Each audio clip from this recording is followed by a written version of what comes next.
د عائشة صدیقی رضی الله تعالی عنها نه روایت ده. دا فرمایي چې نبی کریم صلی الله علیه وسلم فرمایلی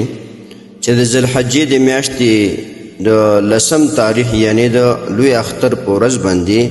د آدم علیه السلام د اولاد یو عمل هم د قربانی نه زیات محبوب نه دی الله ته،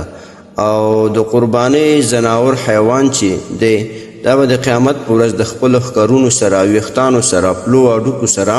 راژوندی کړی شي، او قربانی د قربانی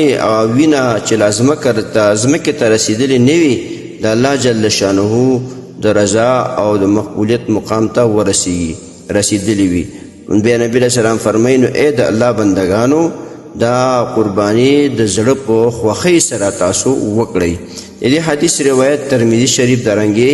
ابن ماجه کړی دی. محترم مسلمانانو ورونو، د حدیث نه د قربانی د فضیلت هغه مقام معلوم شو چې قربانی څومره بهترین چیز دی. اختر را روان د لوی اختر،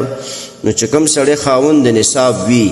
یعنی چا باندې زکات واجب وي، چا باندې صدقه فطر واجب وا، چې خاوند د نصابي پیسې ورسره وي، یعنی 2.5 نیمې تولې سپین زر د هغې قیمت چې چا سره وي، چې روژه کې ورته ما حساب کړی و 140,000 افغانۍ او تقریبا 1,25,000 کلدارې ته جوړېدلې، دومره پیسې چا سره وي نو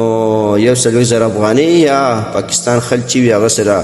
د 1,00,000 نه بره 1,25,000 په هغه وخت کې دومره جوړېدلې، خو چې خاوند د نصاب وي په هغه قرباني واجب ده، او قرباني کوي او دغه ثوابونه ځان دپاره حاصل کوي چې الله جل شانه ته د اختر د ورځې باندې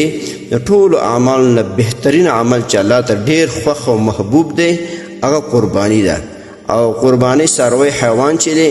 زناور به د قیامت په ورځ د خپلو ښکرونو او ډوکو او پلو سره الله جل شانه را ژوندی کوي او ستا په نیکو اعمالو کې به تل کیږي.